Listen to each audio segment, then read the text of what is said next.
Hello and welcome to this information video for S3 Pathways for 2021-2022.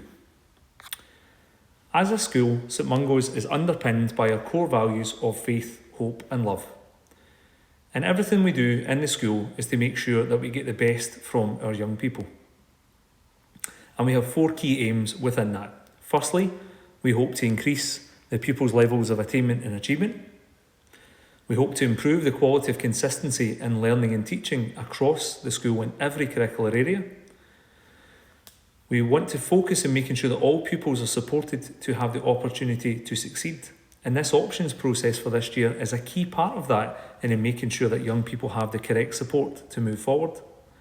And finally, it's about empowering everyone within our school community, our pupils, teachers, parents and other organisations to improve the outcomes for pupils. So it's about empowering that discussion about what options mean and making the correct choices moving forward as your young people in S3 are moving into the senior phase in S4. So again, the purpose of our options are about maximising the outcomes. It's about making sure that pathways match what a young person wants to do when they leave school. So the career pathway, or where they want to go in college or university or employment, but making sure the options that are chosen at this stage match what is the best outcome for them as they move through the year groups within the school.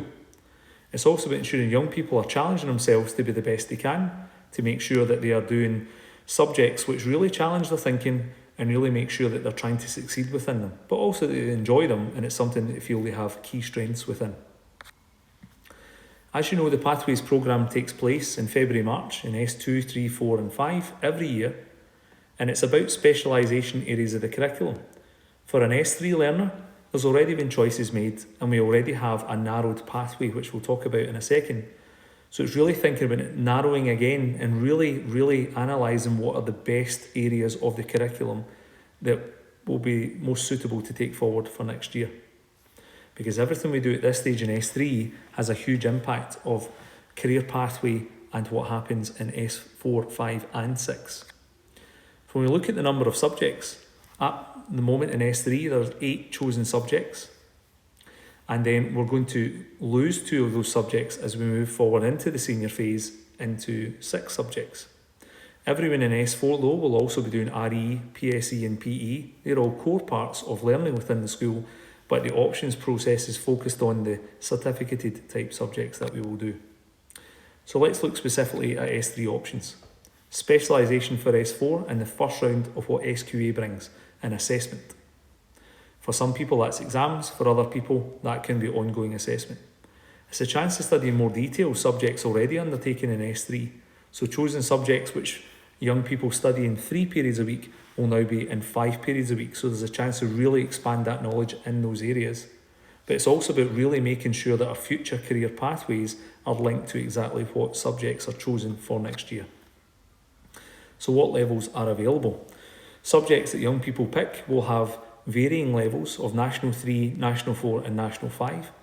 And that leads to exams in National 5 and S3 and National 3 and National 4. That's related to continuous ongoing assessment. So it's thinking about the strengths and where that could be.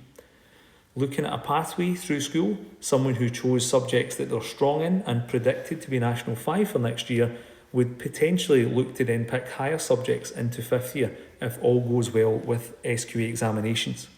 National 3 and National 4 allow young people that little bit extra time to build that skill set within those subjects and then prepare potentially for a National 5 subject level assessment, which would be an exam in S5. So those are the levels. But within that, there are the compulsory subjects. As I mentioned, you've got maths, you have English, there's also RE and PE. PSE is also compulsory.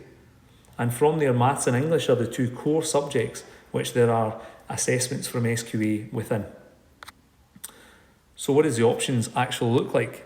So maths and English, as we said, are compulsory and there are 4 subject options to take. So therefore, it's a matter of choosing 4 subjects to take forward into 4th year, which effectively means dropping 2 subjects. So there's really a bit of guidance around about that. Options should be a continuation of the subjects that a young person is doing in S3. To choose a subject which hasn't been covered so far means potentially you're going into that subject area without having undertaken a full year's worth of work. All the skills that are developed to support the national qualifications and aspects of that have already been covered. So the question is always, do you think you could study enough to make the difference? And often that's not the case. That's a very hard thing to do. But often young people will think about that as part of their career pathway to say, actually, I really need to do physics. Well, that's something that can be picked up later on because the senior phase, S4 to 6, is taken in its entirety. So if you can't do or pick up a new subject in S4, you can always pick that up later on in S5. So really have to think about the subjects currently which there are real strengths in to take forward.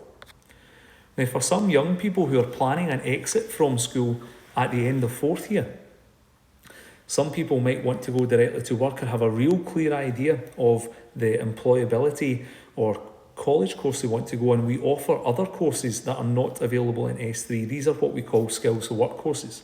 These are offered at National 4 and National 5 level in a varying degree of employability areas within the local community.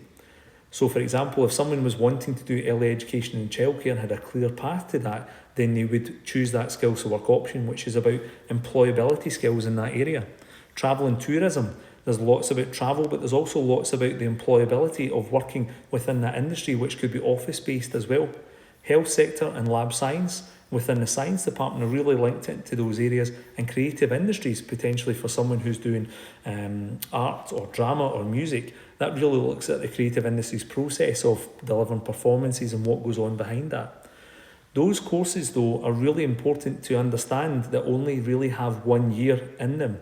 So if you choose them for fourth year, there is no option to take that forward into fifth year. You would have to do another skills to work course.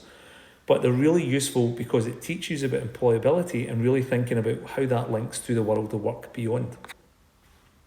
The options choice sheet that you can see here isn't actually what we're going to use this year, but it gives you an idea of what we're talking about, the structure, maths and English, and then effectively 4 free choices round about, but has to be linked to what you've done in S3. These will be done online this year, and it's really important that people look at what is available throughout the school. And if you're thinking of that college option of the skills to work courses, that's something that's not that you've done before, but has to be a discussion with whoever is doing your options interview with you as to why you would be doing those. When we look at this though, you've got all your curricular areas, but the key bit here is that the question you will be asked in an interview here is what the planned leaving date is. When are you planning to leave school? Is it S4, is it S5 or S6? Because what we want to do is support you in that transition from our school out into college or university or wherever that is. So that's why we ask you, where do you want to go? Do you want an apprenticeship? Do you want college and so on? Because we'll use that to try and match you into opportunities we get as we develop the young workforce. The other key bit about that is we need you to think before you do your options interview what a possible career you might have. And it might not be a specific job, but it's thinking about overall what could be something you would like to work in an area even. For example, if it was in physical fitness, if it was in literature, but something that allows us to see that your subject options match that career pathway. But we need to have an understanding of when you plan to leave, where you want to go, and what type of career that you would have. So before anyone comes to the options interview, you need to make sure they are ready to answer those questions. So how does the process work this year? You've had some input already across PSE in terms of looking at those options and what pathways mean. Also before, in S2, there has been that My World of Work profile already set up. So really it's a case of revisiting, re-logging in again, making sure your profile is accurate and up to date for the skills that you have and where you want to go so that that's accurate. That needs to be in place along with knowing where you want to go by the time you have that options interviews, which will be one-to-one online with your pastoral care teacher or your link deputy. And also at that stage, what we are thinking about is really what the next step is, what happens a year down the road, and keeping your options open. Once that's complete, the options form will be sent home or a telephone call home, really to just have that discussion to finalise everything that's the options we want to use this year. Finally, what support is in place?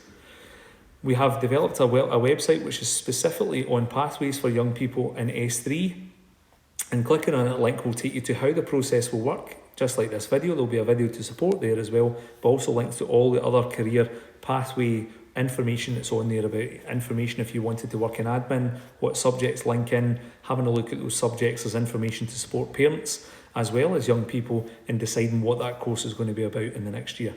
I've already mentioned my world of work. That's a key area to actually go and focus on to make sure that you've completed your profile and you're ready to do your options interview. And then finally, we have our Developing the Young Workforce team within the school, led by Nathan McAllister. He's on hand to answer any questions you have, so you can email him directly, but also there's information which is used in PSE. So it's an exciting time coming up in picking options for next year in the start of the senior phase, and the Scottish qualification model with certification, with exams and so many other things going on. But it's really important you take the time to consider over the next week or so before the options process begin what it is you want to do and how your subject options will support you in doing that. I hope you found this video useful, and thank you for